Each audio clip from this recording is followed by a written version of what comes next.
This live stream is going to be about StarPusher version 1.5.4. There's a lot of changes from the last version I did a video on, which was 1.5.2. And mostly layout changes, but there's some bug fixes and stuff. Let me just get my cheat sheet open here. So yeah, let's open it up, and I'm going to switch to a monitor that you can see what I'm doing here. So I'm going to open up StarPusher 1.5.4. First thing you'll see, if you're not up to date with the current version, it's going to prompt you. I'm currently using 1.5.4, but it thinks that 1.5.3 is the newest version because I haven't updated the server yet. So I'm going to go do that in a minute here, but this will let you know if you need a new version downloaded. Whenever you open the app, you can also do that right through here with check for updates from the help menu.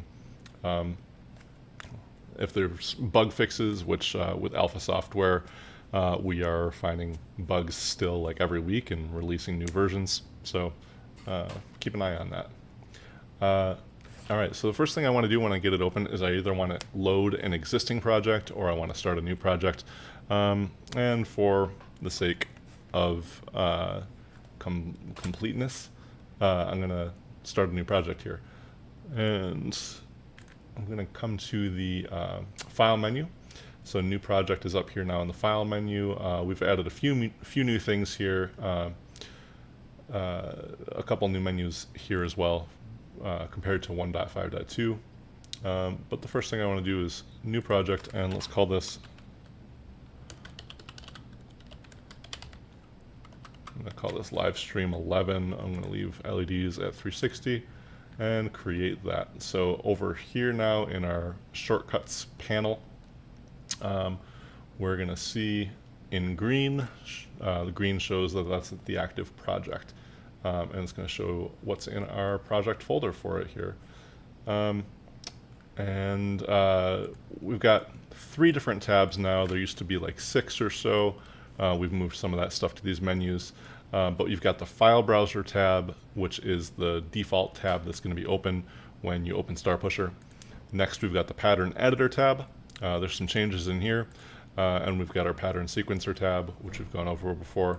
The other thing you're going to notice is in our directory shortcuts, once we have a project loaded, you're going to see this current project section, which is going to let you jump in between any of the project folders that you might have images in for this particular project. But in my file browser tab here, I'm going to actually go to this system browser side over here. I'm going to populate this with some files. Oops, I wanted to make sure that I'm in here. Okay.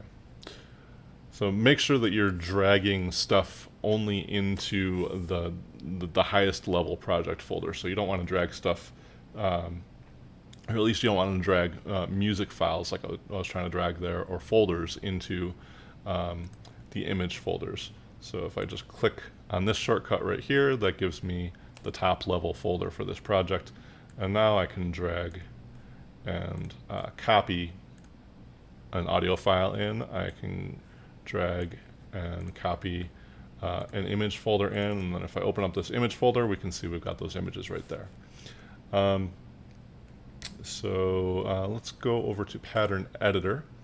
And one thing you want to know about this entire workspace is there's different panels. They can be resized.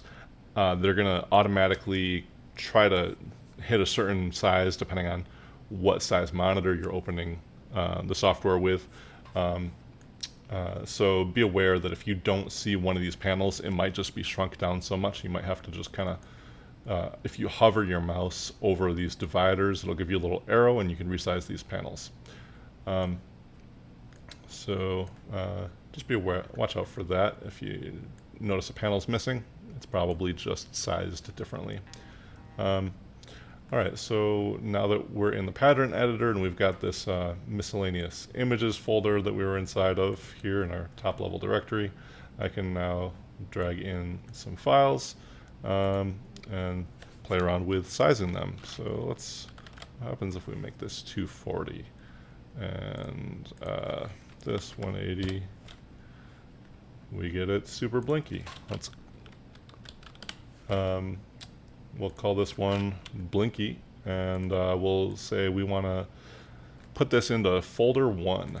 So now when we access folder 1 with the LED remote or the Wi-Fi app, this pattern will be in there. And I can switch to look inside folder 1 now, and we can see that that pattern's now in there. So I'm going to go back to our miscellaneous images folder. Maybe I'll put this one here, and let's say we want this one to pulse a lot faster, so we'll maybe change it to 90. There we go. I can call this pink white pulse. I can put it in folder 1, and now we go to folder 1. We can see we've got those two there.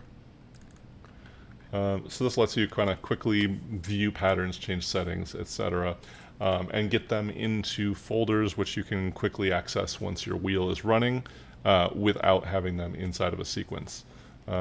So big change in the pattern editor tab here is this drop down for the folders and the abilities and the ability to quickly jump to one of those project folders. There's not really any changes in the pattern sequencer. We fixed a couple bugs in the pattern sequencer that were having to do with file naming that depending on how you brought files in, sometimes the names would get messed up. That's fixed now. I think there might have been, there was another like really, I don't think anybody had an issue with it, but I found a weird naming bug where if you were using numbers in the names of your sequences, that would cause some errors, but that's all taken care of. So nothing new to show, I don't think, in the pattern sequencer. Let's take a look at the menus up here in our file menu. Now we've got project settings up here. So if you click on project settings, it'll open up a separate window. I can make this full screen. And then if I hover over any of the settings here, we're going to get a description of what that setting does. You know, we still have to add them for the sequence or DIY settings here, but that is the new project settings. If I change anything, like I decide I want default brightness to be 76%, I can just hit save changes down here. It'll close it out. And then if I open it up again, we can see, yep, it's at 76. I can get out of there. Utilities, the single pattern formatter and batch pattern formatter are now separate windows that are opened through the utilities menu. People don't necessarily need those a lot because we've duplicated a lot of that functionality and throughout the rest of through the pattern editor and pattern sequencer, so that's not so much a big deal anymore. And keyboard shortcuts now have their own window. You can open it up and get a list of all the keyboard shortcuts for the different sections. Let's see, pattern. Oh, we're gonna have to change some naming here. Like we changed the name of pattern visualizer to pattern editor, so we gotta change that here as well. But yeah, there's our keyboard shortcuts. And you can also, maybe, I don't know if I showed this last time, but you can add a debug note or a request for a feature using the send error report. Maybe I'll rename this to just send us a report or report a problem or suggest a feature or something like that. But hit send there and we'll get that and we can help you out with that. I don't think that there's anything else to this. There's now a quick tutorials. It just is going to open up the software page on our website, which we got more to add to that. But yeah, those are the main changes in version 1.5.4. So the UI is now a little bit more cleaned up, less tabs to sort through. A couple more things in menus. There's also some extra keyboard shortcuts here for these menus now. And yeah, we're gonna keep adding to this. I think that's all I'm gonna do for today's live stream. I could go through and show again how to set up a sequence, but I've got like 5 other videos showing how to do that. I don't know if that's helpful, but I don't know, maybe you didn't watch those. So thanks for watching me deliberate whether to do this or not. I'm gonna set up a sequence. So I'm gonna hit this create new sequence button up here. The new sequence name is gonna be Livestream 11 sequence 1. I'm gonna put it into DIY slot number 1. I'm gonna create that. I'm gonna go up a level, drag in an audio track, and let's see, there we go. Let me make sure we can hear this. Do we have system sounds? We don't have system. So there we go. Alright, so hopefully that's not too loud and annoying. Okay, so I'm using some keyboard shortcuts as I'm doing this. I'm going to hit the plus sign or plus equals button, plus or equals button to zoom in, minus button or dash button zooms out. So I want to zoom in so that I can see every second. And we can watch the playhead scroll across the sound, the audio forms, the waveforms.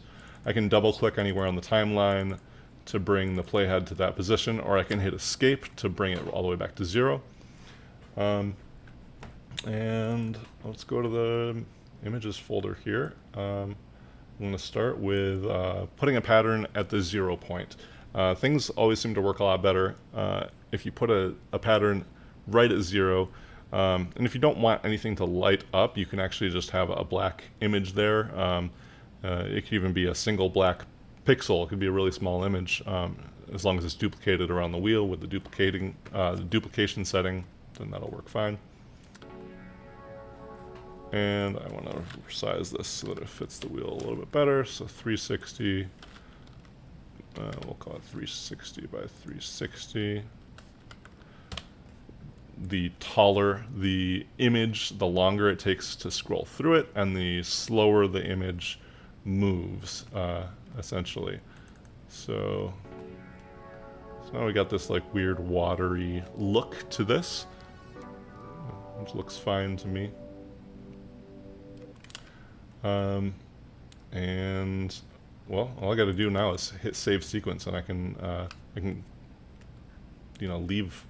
close this, come back later, add more to it. But let's put a couple more things in here. Right there, we'll probably switch to this one, change it to, I don't know, 240 so that it repeats around the wheel 3 times since it's a double image. There's some math to figure out for the number of LEDs in your wheel. Generally, they're pretty close to 360. I'm not going to get into that math in this video. We covered that enough times before. I'm going to want this one to move slower though. I'm going to make this 240 by 240.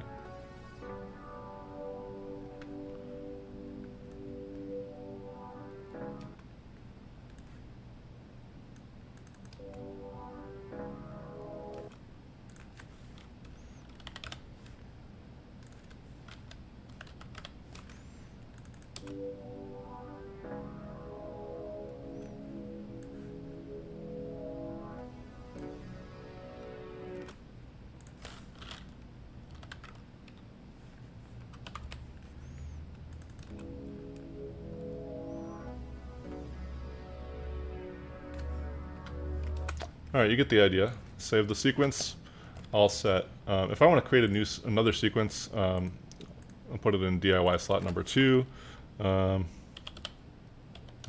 just gonna call it sequence 2 for now and create that. So now we've got a sequence for both of these. I'm probably gonna go back to my file browser here and see if I can select a different different audio track. I think this one has this, yeah. I'm gonna bring in this audio track. I'll just copy that in. Go back to my pattern sequencer. We're still at sequence 2. I'll bring in this audio track.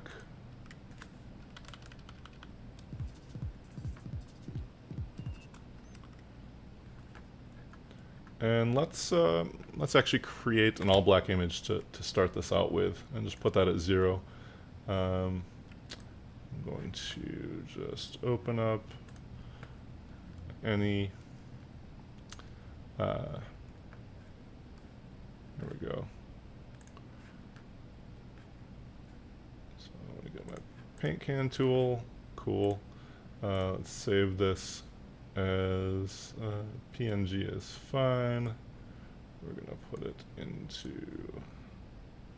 I'm just going to manually move it into this this folder. Actually, where did I save this project to? Is it on the desktop? Yeah, it's on the desktop. So I'm going to throw it in my miscellaneous images folder on the desktop.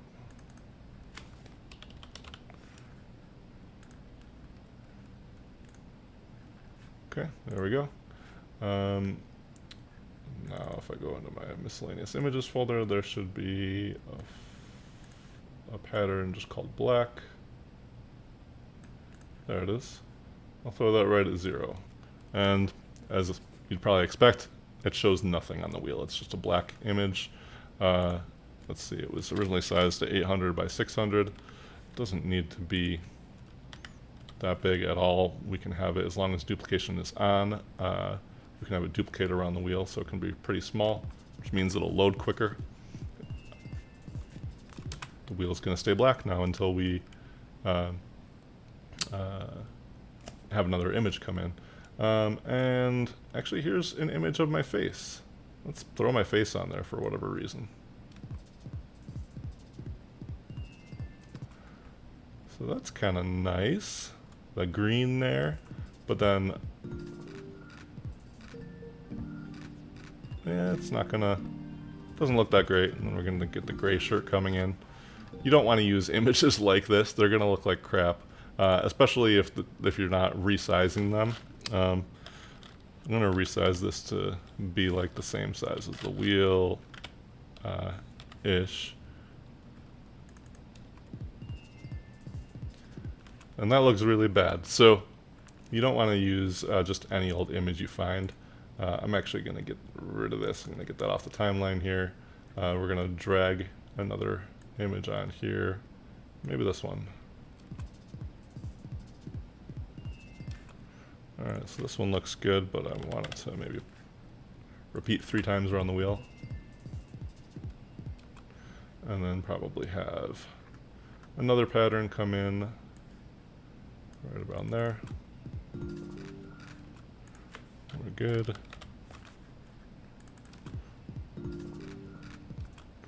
Alright, cool. I'm gonna save that sequence, and now I can jump back and forth between the 2 different sequences that I just created.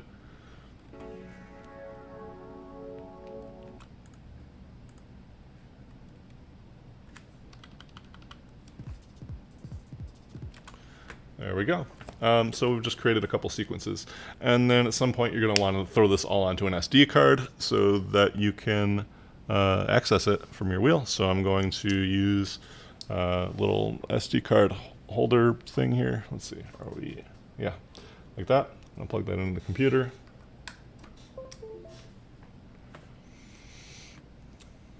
And then I'm going to simply go to Write Project to SD card up here.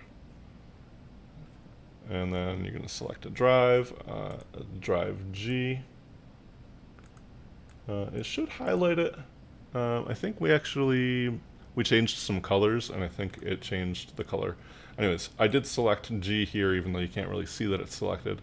I'm going to hit continue, and it's going to warn me. It's going to say, hey, you're about to erase everything on this disk. So this is the part you want to really be careful about, because if you select the wrong drive, if you have another like external USB drive plugged in or something like that, it is going to erase everything on the drive that you tell it to write this project to. So be really sure. It's going to give you a list here, so you can see what is actually on there, so you're making sure that you are not erasing anything you don't want.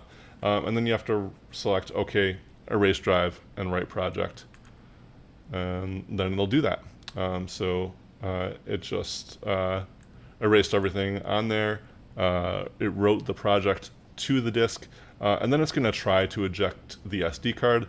Sometimes this works, sometimes it doesn't. It's telling me right now that it failed to eject the card, so just make sure you eject the SD card before you leave the before you get off the computer. And you can eject here. If I refresh this, there we go. So I can eject from right here. So local disk G here is my my micro SD card. So I can eject it right from there. But let's actually take a look through, and we can see that everything got written to this. You don't ever need to do this, but just so that you understand the folder structure a little bit, here's folder 1 that we put a couple of those images into. So now if we, if we go to folder 1 on the wheel, when everything's loaded onto the wheel, when this SD card's in the wheel, we can go to folder 1 and we can play any of these images. And then there's also going to be our sequence folders, which are folders 11 through 16. And sequence 1 and sequence 2 are in folders 11 and 12. And so we can see the patterns we used for sequence 1, the patterns we used for sequence 2. I don't know why I'm showing you this. You should never actually have to look at this, but at least you get the idea now that it is on the SD card. So now I'm going to hit eject the drive. It's going to tell me it's safe to remove the storage device. And now I can take this out, and I can put our SD card onto the wheel. Is that focusing? Yeah. Yeah, that's an SD card. You guys know what that is. And with that, I think I'm done with everything I want to show you for this live stream today.